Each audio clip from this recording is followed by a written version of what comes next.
وہ اس نبی کو ایسے ہی جانتے ہیں جیسے اپنے بچوں کو جانتے ہیں. اس کے تو کئی معنی بیان کی گئے. تو انہوں نے فرمایا کہ اس سے بڑھ کر جانتے ہیں. کون فرمایا؟ حضرت عبداللہ صلی اللہ. آپ سے پوچھا گیا کہ اللہ تو یہ فرما رہا ہے اس نبی کے بارے میں, تم کیا اس بارے میں کیا جانتے ہو؟ فرمایا کہ جو اللہ نے فرمایا اس سے بڑھ کر جانتے ہیں. نہیں, نبی کی معرفت, نبی کی حقانیت اس سے بڑھ کر جانتے ہیں. تو فرمایا وہ کیسے؟ فرمایا بیٹا ماں کی خیانت کا ثمرہ ہو سکتا ہے لیکن نبی کے بارے میں کوئی شک و شبہ نہیں. بیٹا کبھی ماں کی خیانت کا ثمرہ ہو سکتا ہے, اس نبی کی عظمت کی معمولی بھی شک نہیں کیا جا سکتا. اس لیے اللہ کے نبی کی عظمت کا جاننا تو سب کے لیے عام تھا, ماننا اللہ نے جس کو ہدایت دی انہوں نے مانا. اما تفرق علم بغیم بینہم. اور یہ جو حسد عداوت کہ انہوں نے ایک اپنے طرف سے اصول گھڑ لیا تھا, نبی جو آنے والا ہے بنی اسرائیل میں سے آنے والا ہے, اب کوئی نبی آنے والا نہیں کیونکہ آپ حضرت اسماعیل علیہ السلام سے لہذا نبی نہیں, نعوذ باللہ. یہ سب جھوٹ تھی. اور توریت و انجیل میں تو بار بار اس نبی کا ذکر تھا. اس نبی ہی کا ذکر نہیں تھا بلکہ نبی کے صحابہ کا ذکر تھا. کہاں ہے؟ محمد رسول اللہ والذین معه اشداء علی الکفار رحماء بینہم تراہم رکعا سجدا یبتغون فضلا من اللہ ورضوانا سیماہم فی وجوہہم من اثر السجود ذالک مثلہم فی التوراۃ ومثلہم فی الانجیل. صرف اللہ کے نبی ہی کا ذکر نہیں, اللہ کے نبی کے صحابہ کا بھی ذکر تورات و انجیل میں تھا. قرآن کریم کی صریح طور پر آیت بتا رہی ہے کہ 26 پارے کی آیت بتا رہی ہے کہ صحابہ کا بھی وہ جانتے تھے. تو اب علم آنے کے بعد انہوں نے عداوت سے, اور یہ عداوت ایسی چیز ہے, حسد ایسی چیز ہے انسان کو بے شمار فضائل سے روک دیتی, فضائل نہیں ایمان سے محروم کر دیتی. یہی جس کو حسد بھی کہا گیا, بغین کا کہ مرادی تر حسد کی بنیاد پر انہوں نے اس نبی قرآن کریم دوسرے مقام پر اللہ نے وضاحت کے ساتھ فرما دیا ود کثیر من اہل الکتاب لا یردونکم من بعد ایمانکم کفارا حسدا من عند انفسہم. یہ حسد کی بنیاد پر انہوں نے اس نبی کا انکار کر دیا, اس نبی کا انکار کیا. تو اب شیطان آدم علیہ السلام کی عظمت کو کیوں نہیں مانا؟ حسد کی بنیاد. وہ جانتا ہے وہ کہ جنت کو دیکھا, دوزخ کو دیکھا, اسلام کی حقیقت کو جانتا ہے, لیکن کیا کیا؟ حسد سے اس نے حضرت آدم علیہ السلام کی عظمت کا انکار کر دیا. حسد ایسی بلا ہے کہ نہ صرف انسان کو اس کے اپنے فضائل سے محروم کرتی ہے بلکہ بسا اوقات انسان ایمان سے ہی محروم کر دیتی ہے. یہی یہود و نصارہ حسد کی بنیاد پر اللہ کے نبی کا وہ باوجود کہ جانتے تھے کہ اللہ کے نبی حق ہے انہوں نے انکار کر دیا. اب یہاں ایک اہم نقطہ میں آپ کے سامنے عرض کروں. انہوں نے اختلاف نہیں کیا اس نبی سے یا اسلام سے, اس قرآن کی حقانیت سے, مگر یہ کہ ان کے بعد علم آیا.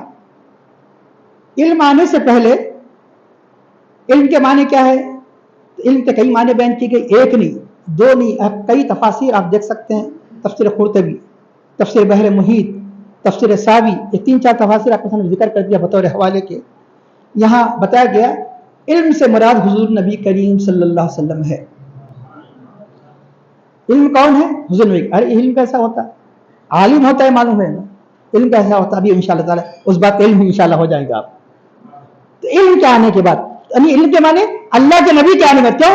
اللہ کے نبی کے آنے سے پہلے تو یہ کہتے تھے کہ اگر وہ نبی مبعوث ہو جاتے ایمان لائیں گے, بلکہ ایک نہیں کئی روایت سے بات ثابت ہے کہ آئے پڑھ لیجیے پہلے پارے کی آیت کانوا من قبل یستفتحون علی الذین کفروا.